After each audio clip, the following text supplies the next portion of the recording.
지난 주일에 우리는 하나님께서 사무엘을 통해서 이스라엘에게 왕을 허락해 주시는 그 내용을 좀 이야기를 살펴보았는데요.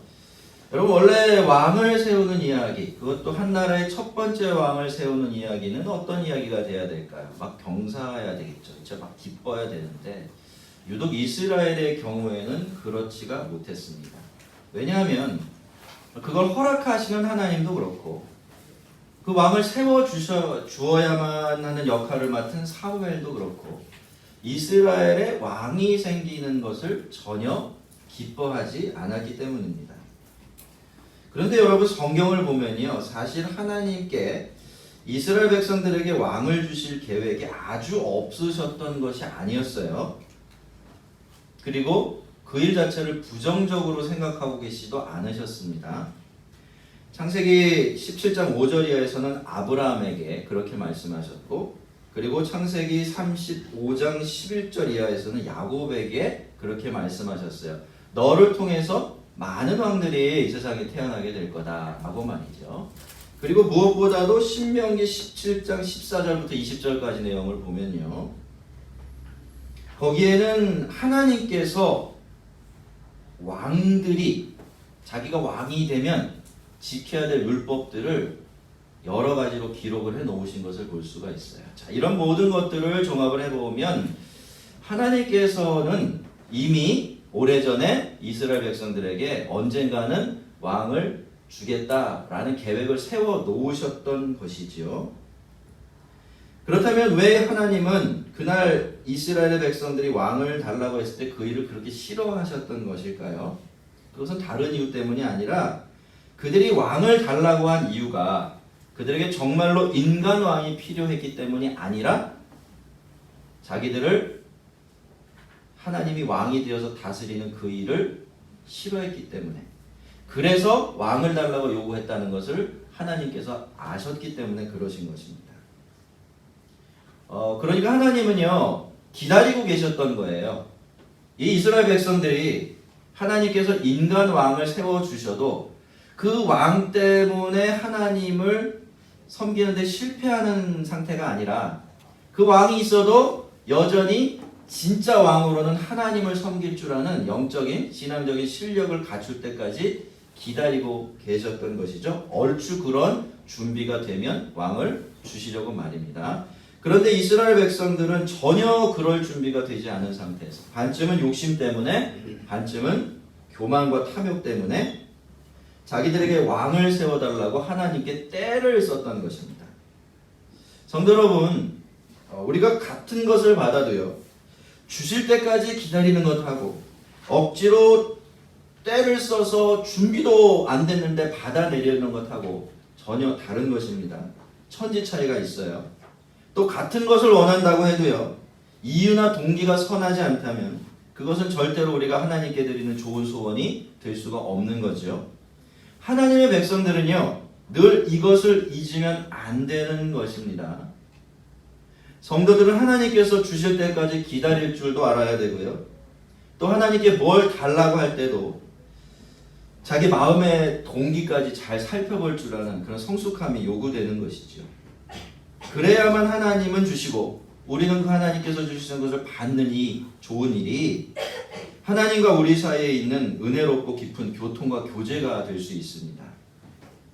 베냐민 지파의 기스라하는 이름하는 유력한 사람이 있으니 기스에게 아들이 있으니 그 이름은 사울이요 준수한 소년이라. 이스라엘 자손 중에 그보다 더 준수한 자가 없고 키는 모든 백성보다 어깨 위만큼 컸더라. 제가 9장 1, 2절을 좀 짧게 읽어드렸는데요. 우리는 여기서부터 새로운 사람의 새로운 이야기가 시작된다라는 것을 좀 눈치를 채게 되죠. 왜냐하면 처음 사무엘상이 사무엘의 이야기를 시작할 때도 이것과 똑같은 모양으로 시작했기 때문이에요. 자, 그런데 이 새로운 이야기의 주인공이 누굽니까? 사울이죠. 사울은 베냐민 지파 내에서는 그래도 상당히 영향력 있는 기스라는 사람의 아들이었습니다. 게다가 굉장히 잘생겼고요, 기골이 장대한 청년이었습니다. 좋은 겁니까? 나쁜 겁니까? 좋은 거예요. 그렇죠? 먼저는요, 요셉도 그랬죠. 또 모세도 그랬고요. 나중에는 다윗도 그럴 겁니다. 성경이 사람의 외모에 대해서 특별히 칭찬하며 언급할 때는 그건 하나님이 주신 특별한 복이다라고 말하고 있는 거예요. 그런 점에서 보면 사울은 굉장히 많은 복을 받은 사람이에요. 좋은 집안, 뛰어난 인물, 그리고 탁월하게 큰 키, 또 앞으로 살펴보겠지만 아주 훌륭한 인품까지. 사울은 소위 엄친아의 면모를 두루 갖춘 그런 청년이었습니다. 자, 그런데 어느 날 아버지가 아끼던 암나귀들을 잃어버리게 됩니다. 갑자기 집을 나간 것 같아요. 얘들이 무슨 정신에서인지. 자, 그래서 아버지는 사울을 불러서 나가서 이 암나귀들을 좀 찾아오라라고 말을 해요. 막막한 일이 아닙니까, 여러분? 도대체 이 나귀들이 어디 간다고 말하고 나간 것도 아닌데 어디 가서 이 나귀를 찾습니까? 아니나 다를까 이것저것 나귀를 찾아 헤맸지만 나귀는 코빼기도 보이질 않습니다. 그리고 그 나귀를 찾아다니는 동안에는 몰랐는데 거기 몰두해서 잠깐 정신을 차리고 보니까 그동안에 며칠이 흘렀죠? 사흘이 흘러갑니다. 그래서 아차 싶은 거죠. 이제는 우리 아버지가 잃어버린 나귀들 걱정을 하는 대신에 내 걱정을 할 수도 있겠구나 라는 생각이 들었고요. 그래서 이제 같이 같은 몸종에게 얘야 이제 우리는 집으로 돌아가야 될 것 같다 라고 이런 이야기를 꺼냅니다. 성도 여러분, 이것이 성경이 처음으로 우리에게 보여주는 사울의 성품이에요. 사울은 어떤 청년이었습니까? 효자였어요. 효자. 유교적으로 효자가 아니라 유대교적으로 효자예요. 여러분, 약속에 있는 첫 계명이 뭐죠? 그렇죠. 아버지, 어머니 존중하고 섬기는 겁니다. 그렇죠? 그만큼 이 유대교 신앙에서 그 효를 행한다라는 것은 하나님을 섬기는 것과 굉장히 가까이 있는 미덕들이었어요. 그러니까 어떻습니까? 굉장히 훌륭한 청년이라는 걸 알 수가 있죠. 처음에 집을 떠날 때도 나가서 나귀 찾아와라 이랬더니 군말 없이 나갔어요. 그리고 사흘이 동안 헤매고 다닌 뒤에도 투덜거림 한마디 없이 이번에는 자기 힘든 것 생각하지 않고 또 아버지 걱정을 하고 있어요.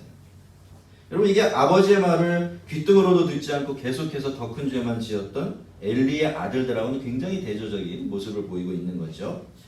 자, 그런데 몸종은 이 성읍에 선지자가 한 명 살고 있으니까 우리가 그 사람에게 가보면 우리가 갈 길을 가르쳐 줄 것이다 라고, 그러니까 그분께 한번 가보자 라고 제안을 합니다.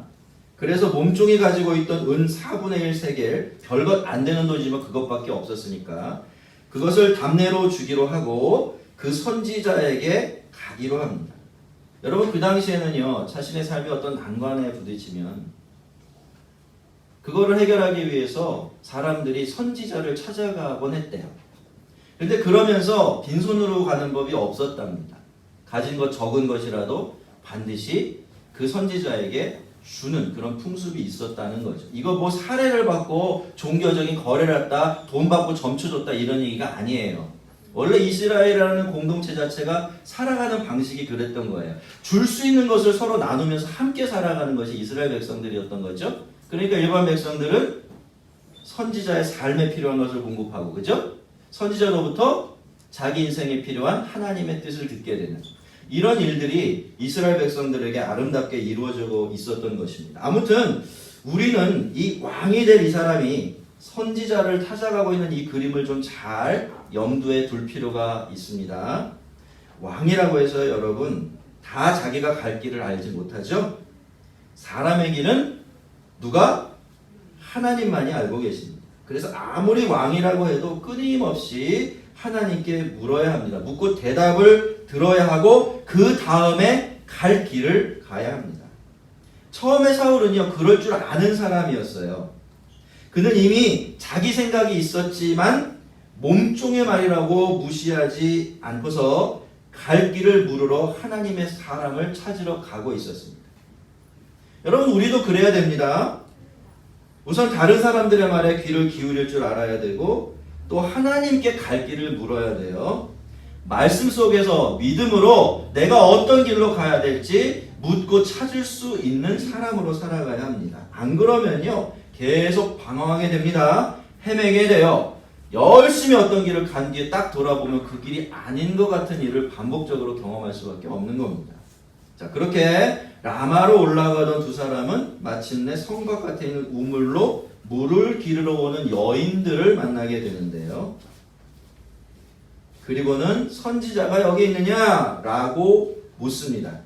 여인들은 대답합니다. 때마침 그분이 조금 앞서 가시는 걸 우리가 보았으니까 빨리 가보라고. 오늘 성수에 제사가 있어서 라마로 들어오셨다고. 지금 성읍으로 들어가면 그분이 화목제를 드리고 식사를 하기 전에 만나게 될 것이라고. 그가 먼저 축복하기 전에는 백성들이 초대된 손님들이 화목제물을 함께 먹지 않을 테니까 빨리 한번 올라가 보라고. 저마다 이야기하는 거예요. 한 사람의 얘기가 아닙니다. 분위기로 보면 이 여인, 저 여인 막 할 것 없이 막 대답을 쏟아낸 거예요. 역시 사람은 잘나고 봐야 되나요? 여인들은 묻지도 않았는데 묻지 않은 것까지 죄다 일러주면서 친절을 베풀었던 겁니다. 마치 개선하고 들어오는 자기 왕을 환영하는 성읍의 아낙네트처럼 그렇게 기쁘게 이 사울을 맞이해 주었던 것이죠. 참 좋은 보기 좋은 풍경이죠. 근데 여러분 이번 이야기 말고도요. 성경에는 우물을 매개로 해서 이루어진 이런 만남에 대한 이야기들이 종종 등장을 합니다. 엘리에셀, 그러니까 누구죠? 아브라함의 종이었던 엘리에셀이 이삭의 아내를 찾아가서 십보라를 만난, 아니죠? 누구죠? 리브가를 만난 일, 야곱이 라헬을 만난 일, 그리고 모세가 자기 아내인 십보라를 만난 일, 나중에 어디서? 야곱의 우물가에서 예수님께서 사마리아 여인을 만난 일. 정말 성경에 나오는 수많은 아주 중요하고 아름다운 만남들이 이상하게도 이 우물가에서 이루어지고 있다고 성경은 우리에게 그렇게 증언해주고 있어요. 아마도 이 우물이라는 것이 우리 생명수의 근원이신 예수님을 상징하는 것이 되기 때문에, 그리고 그래서 하나님께서는 너희가 나중에 나를 아는 사람들로서 예수 그리스도 안에서 만나게 될 때 너희들의 만남도 이렇게 아름답고 복스러운 만남이 될 거라고 우리를 축복해 주시려고 그랬었는지는 몰라도 성경에는 이렇게 우물을 매개로 해서 이루어진 만남의 이야기들이 자주자주 등장을 합니다. 오늘 우리가 보는 것처럼 우리가 살면서 만나는 모든 우리의 만남들도 또 교회 안에서 이루어지는 성도의 모든 만남들도 이 우물가의 만남처럼 기쁘고 즐겁고 서로를 환대하고 사랑을 베푸는 그런 만남이 되었으면 좋겠습니다. 자, 사울이 여인들의 대답을 듣고 이제 편안해진 마음으로 라마로 올라가는데요. 이 때마침이 중요하죠. 아까도 때마침 여인들이 나왔어요. 그죠? 이번에도 때마침 누가 나와요? 이 때마침은 하나님이 하시는 일입니다, 여러분. 때마침이 우연히 이루어지질 않아요. 때마침은 하나님께서 하나님의 백성들에게 베풀어 주시는 은혜 중에 하나입니다. 때마침 사무엘이 성소로 올라가려고 성읍에서 나오고 있었어요. 굉장히 역사적인 순간입니다. 이스라엘의 첫 번째 왕이 자기를 왕으로 세워줄 선지자를 향해 나아가고 있어요. 그리고 그 선지자는 또 그 왕에게로 다가오고 있습니다. 이것이 두 사람의 첫 만남의 순간이었는데요. 그런데 여러분, 두 사람은 앞으로도 늘 이렇게 만나야 합니다. 우리가 하나님을 찾고 하나님께서 우리에게 다가오시듯이 두 사람은 서로를 가까이 해야 돼요. 특히 사울은 더더욱 그렇게 합니다. 왜요? 늘 사무엘에게 나아가서 그에게 자기가 갈 길을 물어야 하기 때문이에요. 왕으로서 또 개인적으로. 그래야 자기 인생도 그렇고 앞으로 나라를 이끌어갈 일도 그렇고 길을 잃고 헤매지 않은 그런 복을 누릴 수가 있기 때문이죠. 사울은 사무엘을 알아보지 못했어요. 이름이 비슷해갖고 굉장히 헷갈리는데, 사무엘은 멀리서 이 다가오는 청년이 그렇지만 누구인지를 알아볼 수가 있었죠. 왜냐하면 그 전날 하나님께서 내일 이맘때가 되면 베냐민 사람을 하나 보낼 테니 그에게 기름을 부어 내 백성의 지도자가 되게 하라라고 하셨고요. 그날 사무엘이 그렇게 사무엘이 사울을 처음 딱 봤을 때도 그 순간 하나님께서 귀에 속삭여 주셨어요. 야, 쟤야. 쟤니까 빨리 가서 쟤를 기름 부어서 왕으로 삼아라 라고 말이죠. 이렇게 사무엘이 사울을 알아볼 수밖에 없도록 하나님은 이중의 조치를 취해 놓으셨던 것이죠. 왜 그럴까? 왜 그럴 필요가 꼭 있을까 싶을 정도로 단도리를 잘 해놓으신 건데요. 이유가 이렇습니다, 여러분. 우리가 잠시 8장으로 돌아가 보면요. 8장은 이렇게 끝이 났었습니다. 여호와께서 사무엘에게 이르시되 그들의 말을 들어 왕을 세우라 하시니 사무엘이 이스라엘 사람들에게 이르되 너희는 각기 성읍으로 돌아가라 하니라. 여러분, 하나님께서는 사무엘에게 가서 왕을 세워주라 라고 하셨어요. 그래서 사무엘이 가서 왕을 세워줬나요? 그렇게 하지 않았어요. 사무엘이 어떻게 한 겁니까? 가기는 갔죠, 백성들이. 그 다음에 어떻게 말합니까? 다 돌아가. 그리고 나서 그 다음부터 움직임이 없습니다. 요즘 말로 하면 하나님 앞에서 태업을 한 거예요. 출근을 해놓고 하나님이 시키신 일 안 하는 겁니다. 그러니까 이 사무엘은요, 하나님의 뜻에 대놓고 반발하고 불순종한 것도 아니지만 그렇다고 해서 적극적으로 순종하지도 않았던 거예요. 그런 상태에서 자꾸 시간은 흘러가고 있었던 것이죠. 그래서 하나님께서는 손수 사울을 사무엘에게 보내시고는 이 사람이 내가 선택한 왕이야. 그러니 이 사람을 네가 왕으로 세워라 라고 하셨던 것입니다. 그것도 2번씩이나 말이죠. 자, 그런데 하나님이 어제 말씀하신 그 시간에 척 보기에도 왕의 면모를 가진 한 청년이 성문을 나서는 자기에게로 다가오고 있는 거예요. 그리고는 자기에게 선지자의 집이 어디 있느냐라고 묻습니다. 여러분, 기가 막혔지 않았겠습니까? 아무리 피해 다니려고 해도 피할 수가 없는 분이 바로 하나님이십니다. 결국 이루어지게 되어 있는 것은 사람의 생각이나 사람의 뜻이 아니라 누구의 뜻이다? 하나님의 뜻이죠. 아마도 사울이 선지자의 집이 어디냐고 자기에게 물었을 때 사무엘은 속으로 허허 웃었을 겁니다. 왜요? 올 게 온 겁니다. 그렇죠? 이제 외통수로 몰린 거죠. 하나님이 이렇게까지 하시는데 사무엘이 뭘 더 어떻게 해보겠습니까? 근데 여러분, 살다 보면요, 우리도 종종 이런 일들을 경험하게 되는 것 같아요. 우리가 하나님의 뜻인 줄 알면서도 모르는 척하고 삽니다. 그렇게 하기 싫고 피하고 싶기 때문에 그렇죠. 하지만 어느 순간 그렇게 피해 다니고 모른 척하던 그 일이 눈앞에 딱 놓여져 있어요. 하나님께서 그 일을 눈앞에 확 들이미시면서 자, 이건 어떻게 할 건데? 이렇게 물으시는 거죠. 여러분, 우리가 처음 예수를 믿는 일도 이렇게 해서 이루어진 일이고, 우리가 예수를 믿고 살아가면서 그래도 나름대로 하나님 앞에 기특한 결정을 내리고 그것을 삶으로 옮겨낼 때도 늘 이런 일이 반복되지 않는가 싶습니다. 하나님은 그렇게 일을 하십니다. 늘 그렇게 하실 수밖에 없게 만들어 놓으시고 우리가 그렇게 하도록 하시는 거죠. 그러면 잘했다 라고 칭찬을 해주십니다. 사무엘이 네가 찾는 그 선지자가 나다 라고 대답을 해줍니다. 그리고 빨리 나보다 앞장서서 올라가라. 내가 제사를 끝내면 너와 같이 식사를 할 거다 라고 이야기를 해요. 그러면 사울에게 또 무슨 이야기를 들려줍니까? 사흘 전에 일은 네 암나기들을 염려하지 말라. 찾아내리라. 온 이스라엘이 사모하는 자가 누구냐? 너와 내 아버지의 온 집이 아니냐라고 말해요. 사울은요, 사무엘이 무슨 이유와 무슨 목적으로 그 자리에 와 있는지 알고 있고 뭘 걱정하고 있는지도 알았어요. 그래서 그 이야기를 한 겁니다. 나귀는 이미 찾았으니까 걱정하지 마 라고 마음을 풀어준 거죠.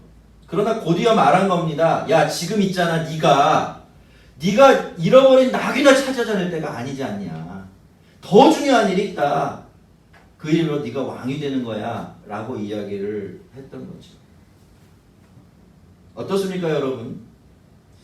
이 사무엘의 태도가요, 이전과는 정말 많이 달라져 있지 않습니까? 왕을 세워주기 싫어서 장로들을 그냥 돌려보냈을 때나 모르쇠로 일관하면서 시간만 부리고 땅청만 부리고 있을 때하고는 굉장히 달라진 모습이에요. 이 일에 있어서 지금 사무엘은 굉장히 적극적으로 나서고 있습니다. 이 사람이 그때 그 사람이 맞나? 이런 생각이 들 정도인데요. 하지만 여러분, 사실은요, 이게 바로 하나님의 종이에요. 하나님을 섬기는 사람의 모습이지요. 하나님의 일을 하려면 이럴 수 있어야 하는 겁니다. 여러분, 하나님의 종도 사람이죠? 우리도 인간이에요. 그래서 하나님의 뜻이 그거라는 것을 잘 알고 있어도 우리 입장에선 그게 마음에 안 들 때가 있는 거예요. 하기 싫을 때가 있는 겁니다. 때로는 난 그렇게 못해요 라고 하나님께 말씀드릴 수도 있고요. 도대체 하나님 나한테 왜 이러십니까? 라고 하나님께 따져볼 수도 있습니다. 하지만 때가 되면 이제는 더 이상 그러면 안 되겠구나 라는 깨달음이 올 때가 되면 그때는요, 다 내려놓고 하나님의 뜻에 순종하는 그 일에만 집중할 수 있어야 합니다. 그것이 하나님의 백성들과 하나님의 종들이 지녀야 될 가장 중요한 자질이에요. 여러분, 성경에 수많은 그런 사람들이 나와요. 아브라함도 그랬겠죠? 그렇죠? 또 누가 그랬겠습니까? 모세도 그랬어요. 이사야도 그랬고요. 예레미야도 그랬습니다. 다 자기가 원하던 일을 한 번에 갔던 사람들이 아니에요. 대표적으로 누가 그렇습니까? 우리 예수님이 그러십니다. 예수님은 겟세마네 언덕에서 그 십자가 어떻게든 피해 보려고 땀방울이 핏방울처럼 떨어질 정도로 무진애를 쓰며 기도를 하셨죠? 그러나 기도를 마치면 어떻게 하셨습니까? 툴툴 털고 일어나셔서 그때부터는 자기 앞에 놓여있는 십자가를 향해서 뚜벅뚜벅 담대하게 걸어가셨습니다. 성도 여러분, 성도들은요, 끝까지 고집을 부리면 안 됩니다. 하나님 앞에서는 마음을 접을 줄도 알아야 돼요.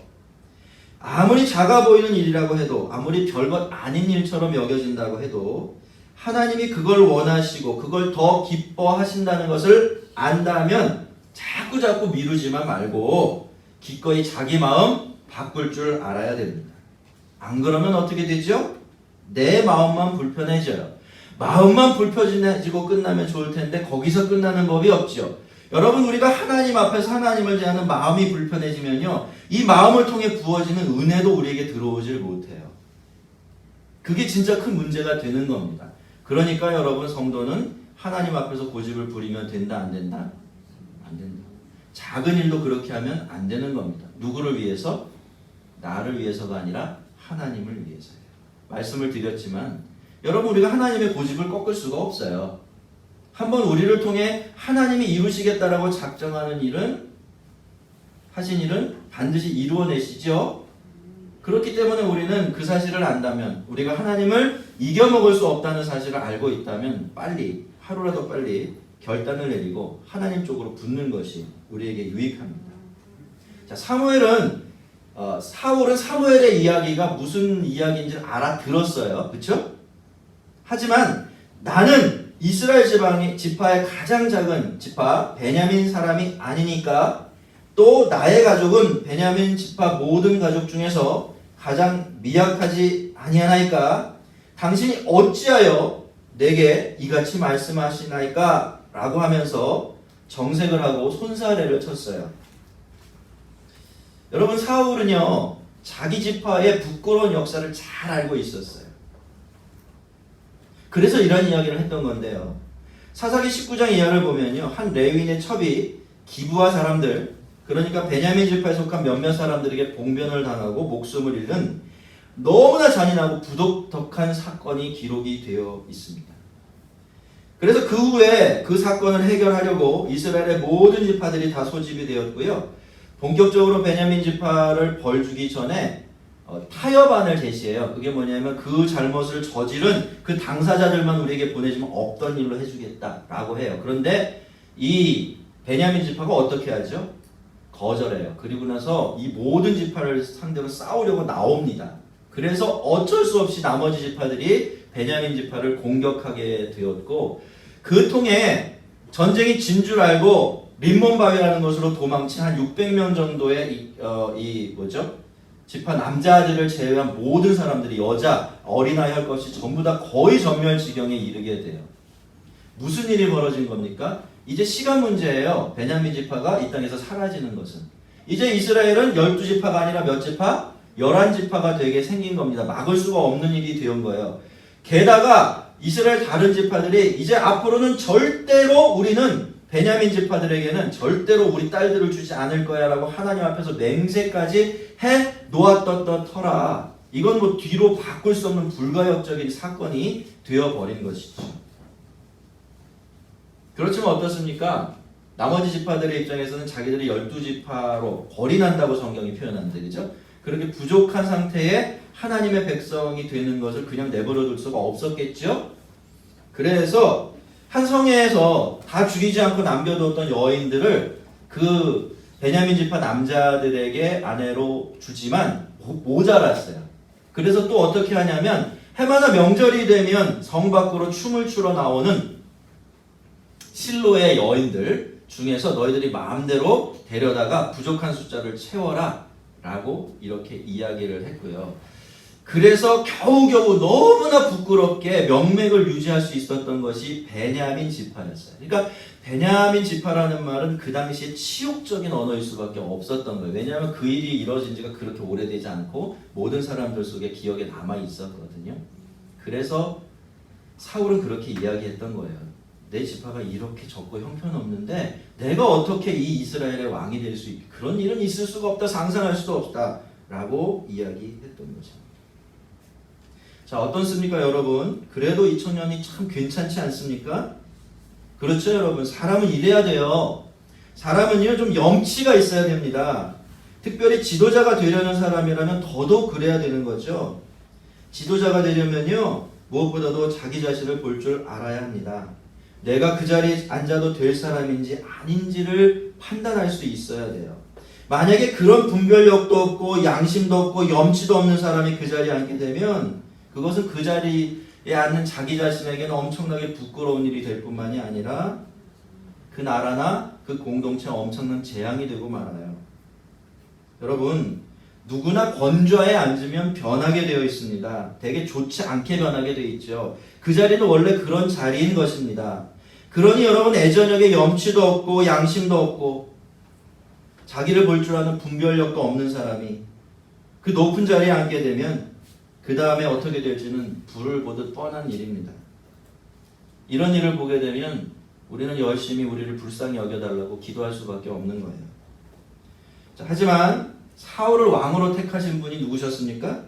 하나님이셨죠. 이 일을 바꿀 수 없는 일이라는 뜻입니다. 그래서 사무엘은 화목제를 마친 다음에 사울을 성소의 객실로 안내하게 돼요.